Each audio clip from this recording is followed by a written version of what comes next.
Olá, meu nome é Aline, sejam bem-vindos. Sou estudante do segundo período do curso de enfermagem da Unifagoc. Hoje vamos explorar o mundo dos fungos, que são organismos fundamentais para o equilíbrio do ecossistema e têm uma variedade de aplicações práticas. Vamos descobrir mais sobre esses seres incríveis?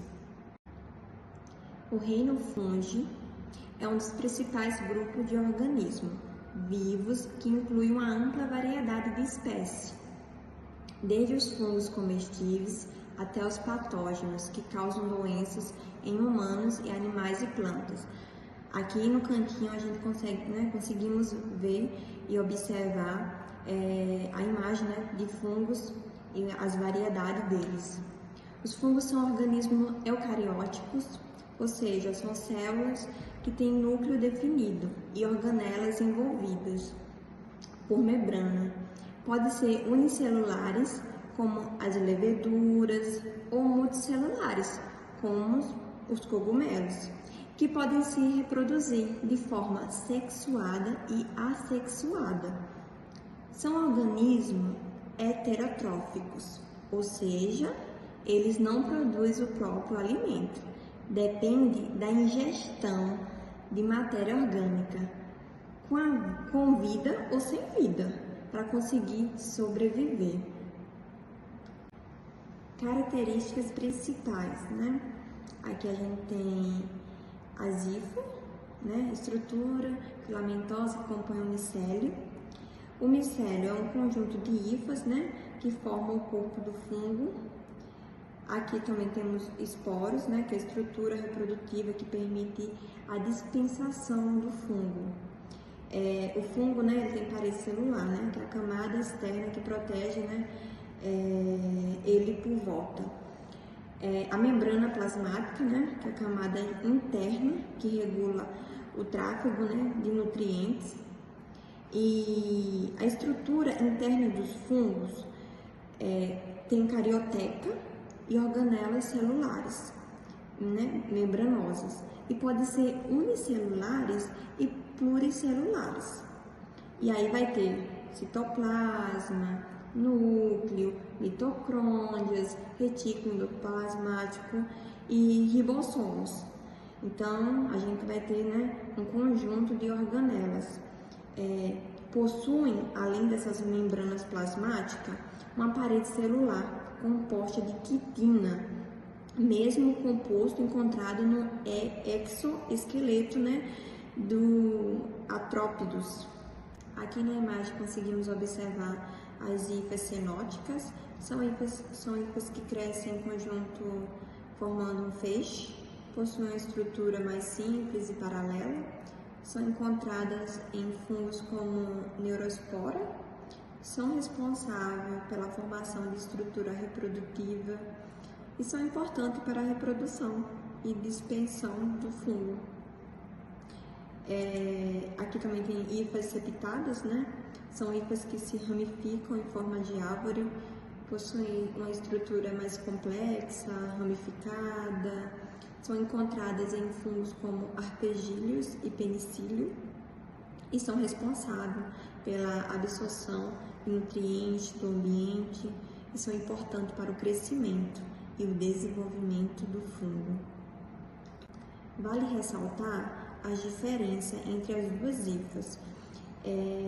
A hifa septada, elas são mais importantes para a absorção dos nutrientes, enquanto as hifas cenóticas são mais importantes para a reprodução.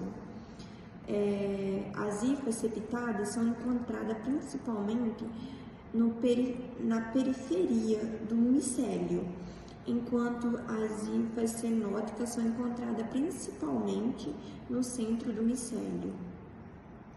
Agora eu vou falar um pouco sobre a nutrição, que são as fontes de nutrição, na verdade. Matéria orgânica morta, são fungos decompositores, que quebram a matéria orgânica em nutrientes. Substratos orgânicos, fungos que obtêm nutrientes de substrato, como madeira, folha. A simbiose, fungos que formam associações simbióticas com outros organismos para obter nutrientes. E nutrientes inorgânicos são fungos que absorvem nutrientes inorgânicos como nitrogênio, fósforo. Então, já sabemos que eles são heterotróficos, né? Portanto, incapazes de produzir o seu próprio alimento. O glicogênio é o principal carboidrato de reserva. A alimentação desse organismo é através da liberação de enzimas sobre o alimento. Essas enzimas digerem o alimento e os nutrientes podem ser absorvidos, né, pelas hifas, e esse processo é denominado, né, de digestão enzimática. Então, é por isso que a gente consegue ver aqui, né, a nutrição do mofo, do pão, né, e a produção de esporos. As hifas, né, e os esporos sendo liberados. Agora vamos falar sobre reprodução assexuada. Geralmente, em indivíduos unicelulares, ocorre através de brotamento ou gemulação. Nesse processo, um broto é formado numa região da célula e após seu desenvolvimento pode se desprender da célula, formando um indivíduo idêntico ao inicial, sem variação genética. Exemplos de organismo, né, que se reproduzem assexuadamente são as leveduras, as bactérias, os protozoários, os fungos.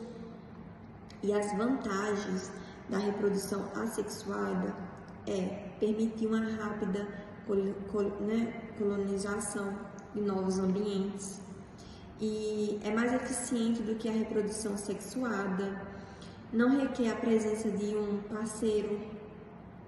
E a desvantagem da reprodução assexuada é não há variação genética, o que pode levar à perda, né, da diversidade, pode levar à formação de clones e não permite a adaptação de mudanças ambientais. A reprodução sexuada é um processo no qual dois fungos produzem descendentes após a fusão de gametas ou métodos de reprodução sexuada. Exemplos de fungos que se reproduzem sexuadamente é a Neurospora crassa, Ascomycota e Basidiomycota.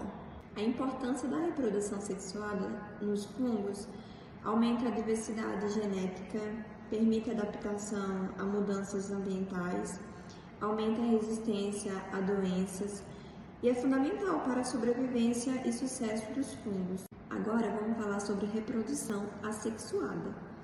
Geralmente, em indivíduos unicelulares, ocorre através de brotamento ou gemulação. Nesse processo, um broto é formado numa região da célula e após seu desenvolvimento pode se desprender da célula, formando um indivíduo idêntico ao inicial, sem variação genética. Exemplos de organismo, né, que se reproduzem assexuadamente são as leveduras, as bactérias, os protozoários, os fungos. E as vantagens da reprodução assexuada é permitir uma rápida colonização de novos ambientes e é mais eficiente do que a reprodução sexuada, não requer a presença de um parceiro. E a desvantagem da reprodução assexuada é não há variação genética, o que pode levar à perda, né, da diversidade, pode levar à formação de clones e não permite a adaptação de mudanças ambientais. A reprodução sexuada é um processo no qual dois fungos produzem descendentes após a fusão de gametas ou métodos de reprodução sexuada. Exemplos de fungos que se reproduzem sexuadamente é a Neurospora crassa, Ascomycota e Basidiomycota. A importância da reprodução sexuada nos fungos aumenta a diversidade genética, permite adaptação a mudanças ambientais, aumenta a resistência a doenças e é fundamental para a sobrevivência e sucesso dos fungos. Vou falar sobre a classificação dos fungos, né? Os filos. Esse primeiro aqui, né, são chamados de quitrídeos, né? São os únicos fungos verdadeiros que possuem células móveis, né? Esporo com um flagelo chicoteante. Apresenta um micélio cenótico com a parede celular contendo quitina e glicanas, né? É bem desenvolvido ou de forma lobuloide ou ovoide, com a única hifa. Conseguimos ver, né, que ele tem zoosporos, glicogênio, parede celular, hifa, espórios. Zigomicota possui micélio cenótico e só existe septo separado, né, em partes reprodutivas. Hifas velhas ou danificada, bem desenvolvido também, né, que é filamentoso, e são divididos em duas classes, zigomicetes e tricomicetes, que são fungos com zigoto.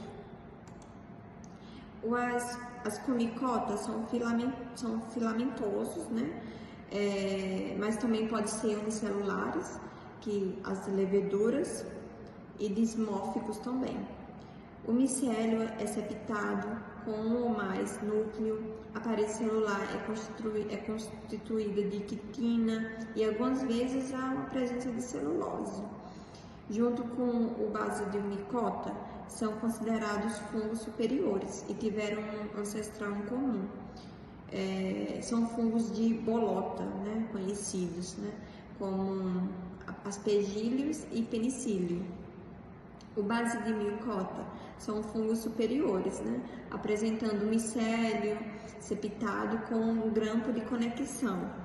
E o filo, né, apresenta a reprodução assexuada através de conídeos, né, e sexuada por basidiosporos. Os fungos desse filo são fungos de cogumelo e inclui os cogumelos comestíveis e venenosos. Os fungos comestíveis são amplamente, né, utilizados na indústria, principalmente em processo fermentativo. As leveduras são utilizadas na produção de pães, fermentos biológicos. Os fungos ascomicetes são utilizados na produção de queijo, né? E aí a gente vai ter, né, uma classificaçãozinha, né? Que são o champignon, o shiitake, a orelha de mogno, cogumelo do campo, a trufa. São exemplos de fungos, né, que são comestíveis, que vendem no supermercado. Você sabia que os fungos comestíveis são ricos em vitaminas? Vitamina D, importante para a saúde óssea. A vitamina B2, a riboflavina, importante para a saúde dos olhos, pele. A vitamina B3, que é a niacina, né, importante para a saúde do coração. A vitamina B5, né, o ácido pantotênico, importante para a produção de energia. E a vitamina C, que é importante para o sistema imunológico. Lembre-se de que a quantidade de vitaminas pode variar de acordo com o tipo do fungo. O método de cultivo, o preparo, além disso, é importante consumir os fungos de fontes confiáveis e seguras, né, para evitar contaminação. Oi pessoal, meu nome é Washington, sou aluno do segundo período do curso de enfermagem no FAGOC. E dando continuidade ao assunto dos fungos, eu quero aqui frisar aqui agora nesse momento que o primeiro antibiótico descoberto foi a penicilina. E um ponto muito importante aqui é que o fungus penicílio foi usado ali para produzir esse antibiótico, essa penicilina ali na Segunda Guerra Mundial. Durante a Segunda Guerra Mundial, prisioneiros russos das prisões alemãs que aceitavam comer o pão mofado sofriam menos infecções de pele que os demais prisioneiros, os quais recusavam esse alimento. Então aqui está falando que durante aquelas pessoas, aqueles soldados ali que aceitavam a comer o pão mofados, por ele estar ali contaminado com aquele fungo, ele sofria bem menos infecções de pele que os demais prisioneiros que não aceitavam comer aquele pão mofado. E aqui na imagem aqui está claramente o soldado fazendo uso, né, do antibiótico penicilina, que foi descoberto ali na Segunda Guerra Mundial. Como foi falado alguns slides atrás, os fungos desempenham um papel muito importante na natureza ali no mundo. O primeiro deles que eu queria destacar para vocês aqui seria a decomposição, ou seja, eles quebram a matéria orgânica, reciclando os nutrientes que existem ali. O segundo ponto seria a simbiose, que formam micorrizas com plantas, ajudando na absorção de nutrientes existentes ali. O terceiro ponto seria a produção de alimentos, ou seja, a fermentação de queijos, pães, cervejas, que já foi dito também aqui alguns slides atrás para vocês. E um ponto também que é muito importante, que eu acabei de falar aqui agora, há uns 2 slides atrás, que seria a produção ali de medicamentos, penicilina, ciclosporina e etc. também, tem vários outros ali. E foi muito usados também na pesquisa científica, ou seja, o estudo de processos biológicos e desenvolvimento de tecnologias. Então, pessoal, já foi destacado para vocês aqui que os fungos desempenham um papel muito importante na saúde do corpo humano, ali, como na produção de antibióticos ou na produção até de alimentos. Porém, existem alguns pontos negativos dos fungos na saúde do corpo humano. Eu queria destacar para vocês aqui nessa hora algumas doenças causadas por infecções dos fungos. A primeira delas seria a candidíase. Acredito que muitos de vocês já devem ter ouvido falar sobre a candidíase, que é nada mais nada menos uma infecção por cândida, causando sintomas como dor, vermelhidão, descamação da pele. A segunda dela é a aspergilose, não é muito falada, muitos de vocês não devem saber o que é, mas é uma infecção ali que afeta principalmente o cérebro e outros órgãos ali também. A criptococose é uma infecção que causa meningite, e essa daí pode gerar até a morte do ser humano ali. A meningite, como alguns de vocês já devem saber, é uma infecção bem grave. A histoplasmose também, que afeta ali principalmente os pulmões. Micoses cutâneas, que é uma assim, muito comum, que vocês devem já ter visto ou ouvido falar sobre, que é uma infecção ali que afeta ali principalmente a superfície da pele, causando manchas ali. Essas manchas podem ser brancas, podem ser vermelhas. Tem a onicomicose, que é uma infecção fúngica das unhas, vocês também devem ter ouvido falar sobre ela. Otomicose, que é a infecção ali do ouvido, que vocês também já devem ter ouvido falar sobre elas, que ela pode ser muito comum também no meio ali da população. Queria trazer para vocês aqui também alguns fatores de risco, ou seja, se você estiver exposto ali a algum ambiente, se você estiver ali com seu sistema imunológico ali um pouco fraco, então acaba que você tem ali um fator de risco muito maior do que uma pessoa que esteja com o sistema imunológico, por exemplo, forte ali. Então, o sistema imunológico debilitado, ele facilita muito para você ser contaminado por alguma doença, por alguma infecção causada pelos fungos. As doenças crônicas também facilita bastante a infecção de algum tipo de fungo. Doenças crônicas por exemplo, diabetes, por exemplo, o câncer.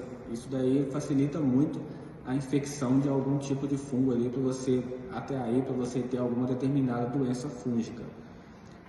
A exposição também a fungos patogênicos também aumenta muito ali a chance do ser humano, da pessoa, também ser contaminada, ser infeccionada por algum tipo de fungos. O patogênicos aqui, na verdade, o que ele significa? O patogênico é nada mais, nada menos que o fungos que pode propagar essa doença, que pode infeccionar uma pessoa com algum tipo ali de doença. E uma coisa também muito importante são as condições ambientais, que são favoráveis ao crescimento fúngico. O que seria um ambiente favorável ao crescimento fúngico? É nada mais, nada menos aquelas coisas que o fungo necessita para estar ali em crescimento, para estar ali procriando de maneira muito rápida ali e tudo. Ou seja, a umidade pode ser um fator muito positivo para esses crescimentos, A temperatura também pode ajudar muito ali os fungos a ter essa propagação maior de crescimento. Então isso tudo ali gera um fator de risco para qualquer tipo de pessoa, para qualquer ser humano. Então é sempre bom estar com um sistema imunológico muito forte ali. Já foi falado ali alguns tipos de vitaminas que podem ajudar a prevenir esses tipos de infecções. Então é sempre bom estar ali olhando sobre os diabetes, fazendo exames também para saber sobre o câncer e essas coisas assim no dia a dia. E como foi falado aqui alguns pontos negativos sobre os fungos, eu queria trazer para vocês que também é uma forma de prevenção e tratamento contra algumas infecções, doenças causadas pelos fungos. E uma coisa muito importante seria a higiene pessoal e ambiental. Então é sempre bom ali que o ser humano esteja sempre fazendo uma higiene correta sobre o corpo, uma higiene correta ali no ambiente que a pessoa está, seja de trabalho, seja escolar, seja em qualquer lugar que você estiver. O tratamento médico também é muito bom você estar fazendo ali tratamentos, exames de rotinas ali para você estar sempre por dentro daquilo que está acontecendo no seu organismo. E uma forma também para prevenir é o monitoramento e controle de condições ambientais. Sempre se você trabalha, por exemplo, dentro de um laboratório ou algo assim, é sempre bom você estar monitorando as condições ambientais ali, para saber se existe ali algum tipo de fungo que é totalmente grave ali ao sistema imunológico do corpo, ou o organismo humano, que é um ponto crítico ali também. Então é sempre bom você estar monitorando e fazendo higiene ali para que você tenha uma maior segurança, e também sempre lembrando o uso de equipamentos de proteção. Isso daí também previne muito as contaminações por doenças fúngicas ou bacterianas, vírus, qualquer outro tipo de doença ali. E diante de todos esses aspectos que foram mencionados aqui sobre os fungos, eu queria trazer uma conclusão de maneira bem resumidamente para vocês, que os fungos são organismos fascinantes e importantes. Eles desempenham papéis fundamentais no ecossistema e na sociedade. E para frisar com vocês aqui, ainda há muito a ser descoberto sobre esses seres no mundo ainda. Olá, meu nome é Rafael Casarim, sou estudante do segundo período de enfermagem da Unifagoc. Agora eu vou falar para vocês um pouco sobre vírus. O que são os vírus? Vírus são partículas microscópicas que carregam material genético e precisam invadir células para se reproduzir, pois não conseguem fazer isso sozinhos. Vamos começar então pela definição dos vírus. São seres vivos ou não? Bom, os vírus não são considerados seres vivos porque não têm célula, não realizam metabolismo próprio e só se reproduzem dentro de células hospedeiras. Por outro lado, isso também é muito discutido no meio científico, porque ao mesmo tempo que ele não possui célula, não tem organelas próprias e tal, ele é considerado um ser tão evoluído que ele não precisa da própria maquinaria de organelas. São organismos acelulares, eles não possuem células, como eu disse antes. São parasitas intracelulares obrigatórios, possuem ácidos nucleicos, DNA ou RNA, ou ambos, possuem um revestimento proteico que reveste o ácido nucleico nos vírus, chamado de capsídeo, possuem vírion, e também eles são capazes de induzir a síntese de estruturas especializadas que podem transmitir o ácido nucleico viral para outras células.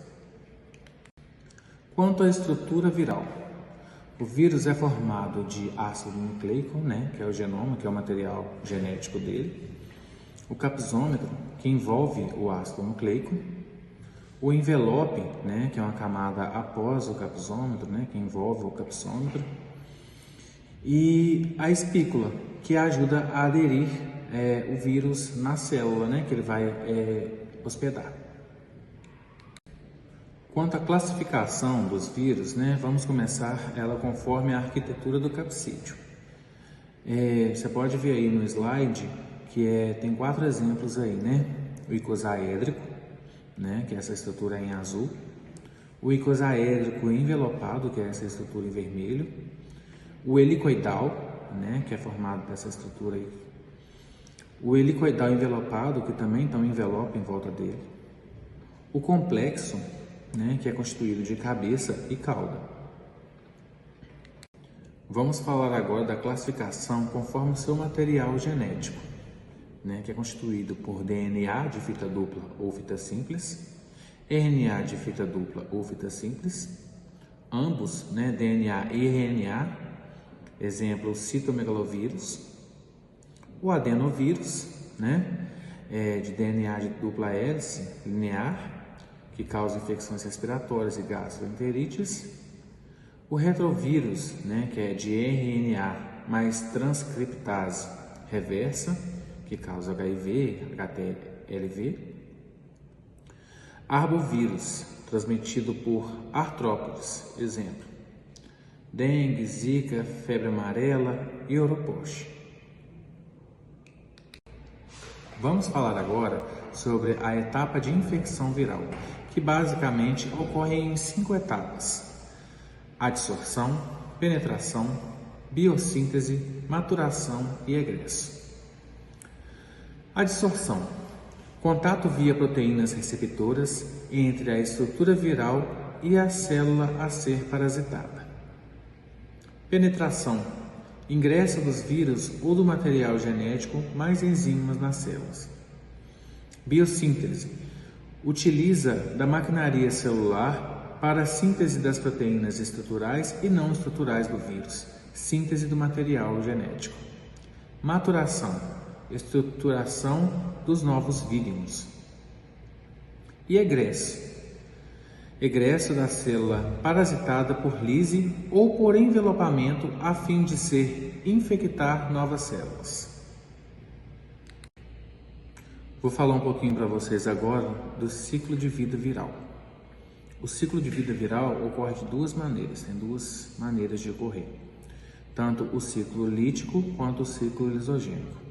O ciclo lítico, ele ocorre da seguinte maneira: o vírus deposita o seu material genético na estrutura da célula, essa célula, por sua vez, passa a reproduzir o material genético e a estrutura do vírus. Ele lota essa célula com os seus vírus e a partir daí acontece a lise, onde ele rompe a parede celular, matando a célula. O ciclo lisogênico, ele ocorre da maneira que ele também infecta a célula hospedeira, fazendo com que a célula hospedeira multiplique o seu material genético e ele mantém essa célula replicando seu material genético sem matar ela, deixando ela absorver nutrientes e usando esses nutrientes e as organelas para reproduzir o seu material genético, E ocasionalmente o ciclo lisogênico pode passar para ciclo lítico, que é quando ele rompe essa célula, que ele deixa de utilizar essa maquinaria celular, que já está bem gasta, já está bem devastada, e ele acaba eclodindo, e saindo da célula para infectar novas células. Vamos falar agora sobre o ciclo de vida do retrovírus. O ciclo de vida do retrovírus inclui as seguintes etapas: adsorção: o retrovírus se liga a receptores na célula hospedeira. Penetração: o vírus entra na célula. Desnudamento: a capsídea é removida, liberando RNA viral e enzimas.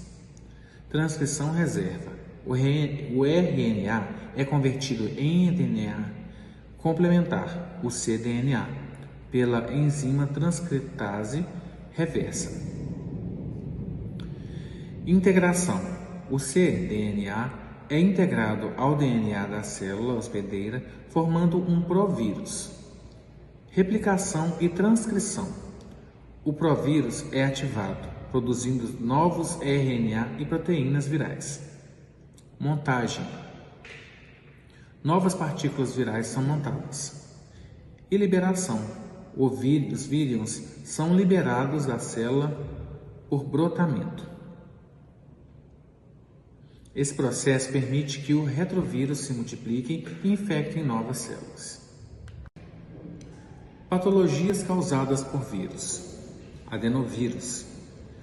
Infecções respiratórias agudas, infecções gastrointestinais, infecções oculares, infecções do trato urinário, síndromes neurológicas graves.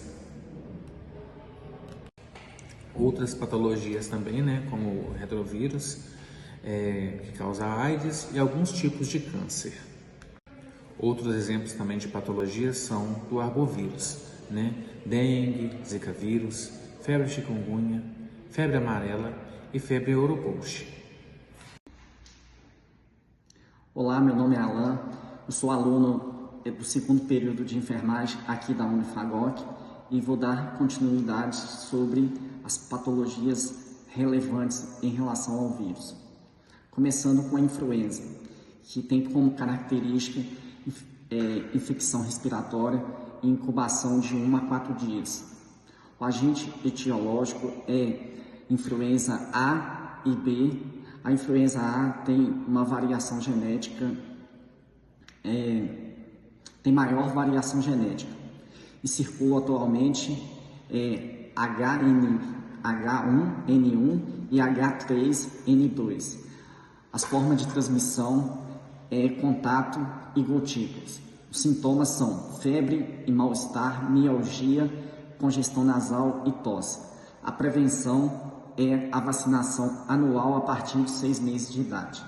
Sobre a influenza A, possui, como eu disse anteriormente, possui grande capacidade de variação genética e pode causar epidemias e pandemias. Outra patologia relevante é a Covid-19, que tem como característica infecção respiratória, incubação de 4 a 5 dias. O agente etiológico é o SARS-CoV-2.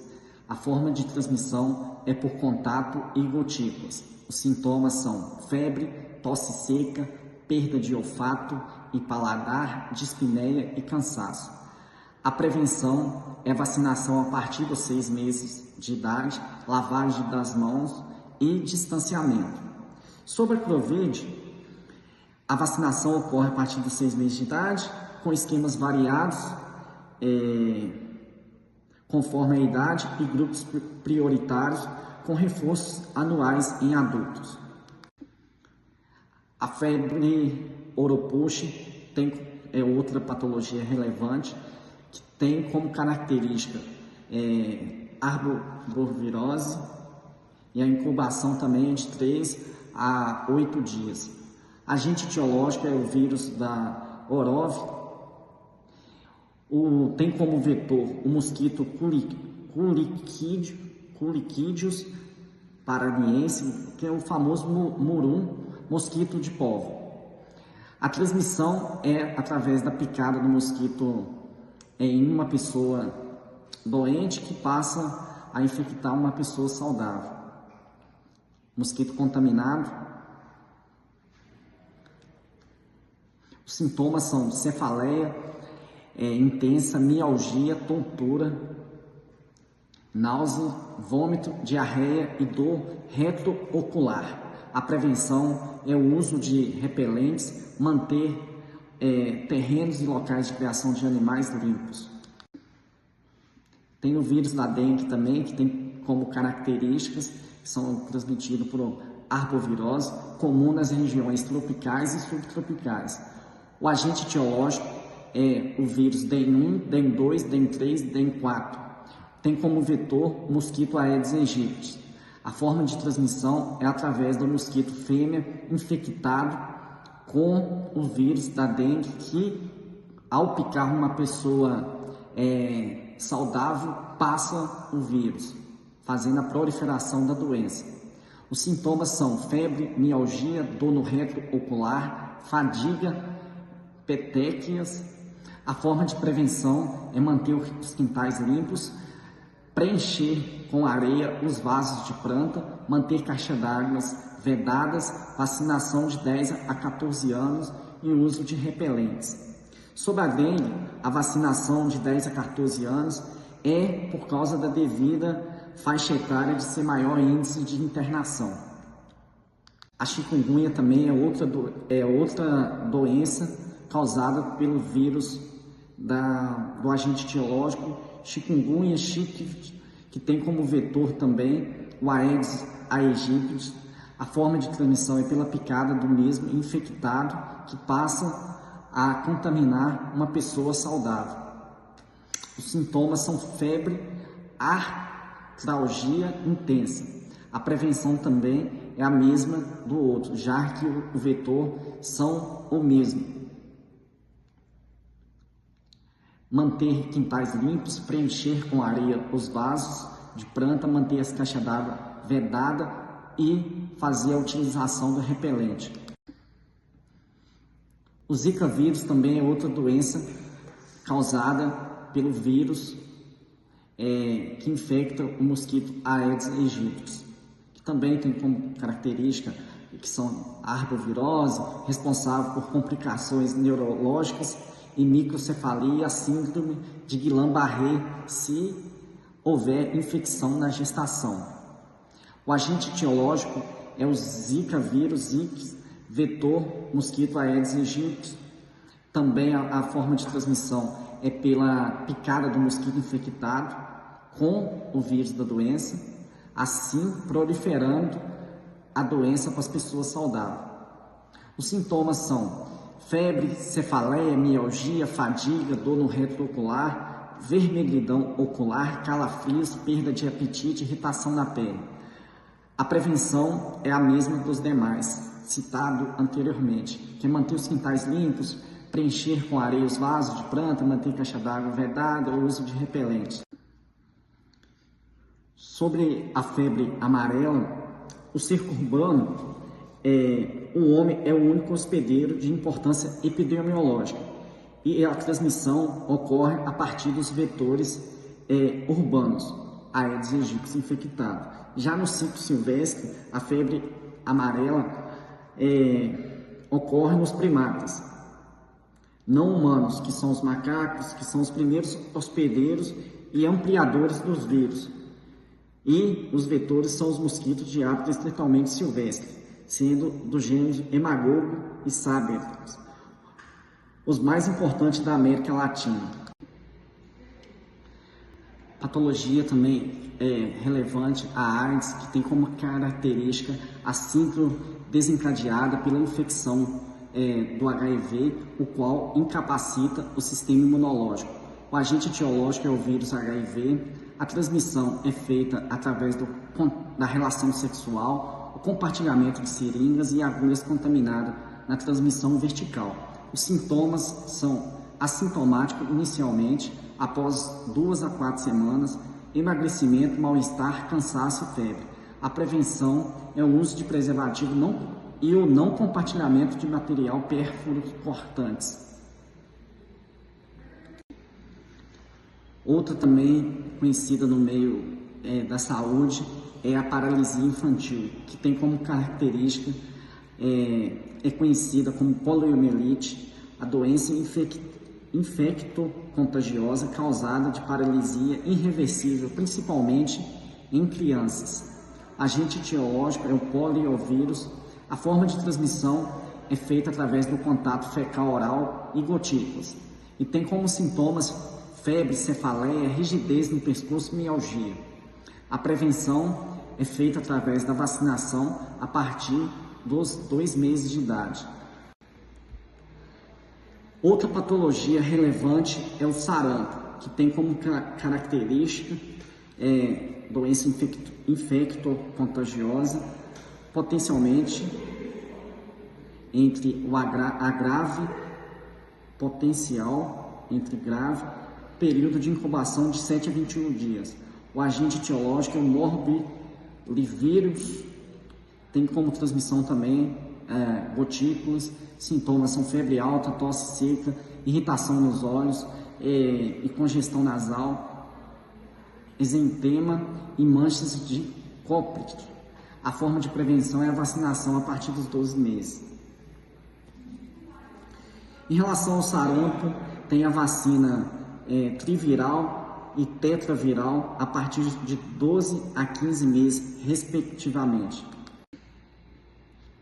Sobre as hepatites virais, tem a hepatite A, que a incubação é de 2 a 4 semanas, o agente etiológico é o HAV, a forma de transmissão é oral fecal, os sintomas são febre baixa, fadigas, náusea, dor abdominal. Prevenção também é através de vacina aos 15 meses e hábitos de higiene. Tem a hepatite B, que a incubação é de 4 a 24 semanas, o agente etiológico é o HBV. A forma de transmissão é sexual, vertical e de pérfuro cortantes, que também contaminados podem transmitir. Sintomas são icterícia, urina escurecida, fadiga, mal-estar e prurido. A forma de prevenção é o uso da vacinação ao nascer, uso de preservativo e o não compartilhamento de pérfuro cortantes. Tem a hepatite C, a incubação são 24 semanas, que o agente etiológico é o HCV. A forma de transmissão é através de relação sexual e de pérfuro cortantes contaminados. Os sintomas são náusea, sangramento, febre, icterícia e perda de peso. A prevenção é feita através de preservativos e também de não compartilhamento de pérfuro cortantes. Tem a hepatite também, a hepatite D, sempre em relação com a infecção do vírus da B. O agente etiológico é o HDV e a forma de transmissão é sexual, percutânea. Os sintomas são dores abdominais, fadiga, náuseas e icterícia. A prevenção é feita através do uso de preservativo e não compartilhar pérfuro constante, contaminados. Tem a hepatite E, a incubação são 2 a 8 semanas, o agente etiológico é o HEV. Outra patologia relevante é a herpes. Tem como característica a infecção viral altamente contagiosa, a herpes simples genital e zoster. O agente etiológico da herpes é herpes simplex 1, HSV1, herpes simplex 2, HSV2, herpes zoster. Tem como transmissão também o contato direto com a pele ou mucosa infectada, secreções, contato sexual. Tem como sintomas herpes simples, prurido, feridas envermelhadas e com bolhas, a herpes genital, febre, adenopatia, pápulas, eritematomas, herpes zoster. Tem como sintomas febre, mal-estar, vesículas herpetiformes, dor e queimação em locais afetados. A prevenção é evitar contato com a pele e mucosa de pessoas doentes, não compartilhar objetos pessoais e usar preservativo. Não, acabando. Acabando, só passar esse último. Faltam 3. Outra patologia relevante é o HPV, que tem como característica infecção viral que afeta homens e mulheres. Mais de 100 tipos. Fator de risco para câncer no colo de útero. O agente etiológico é o papilomas vírus humano. Tem como transmissão contato sexual e com mucosas.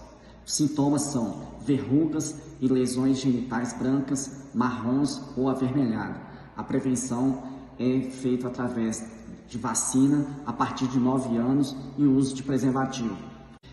Outra patologia também relevante é a varicela, que tem como característica a infecção viral altamente contagiosa e geralmente benigna, conhecida como catapora. O agente etiológico é o vírus da varicela zoster. A transmissão ocorre com o contato de líquidos das lesões e gotículas.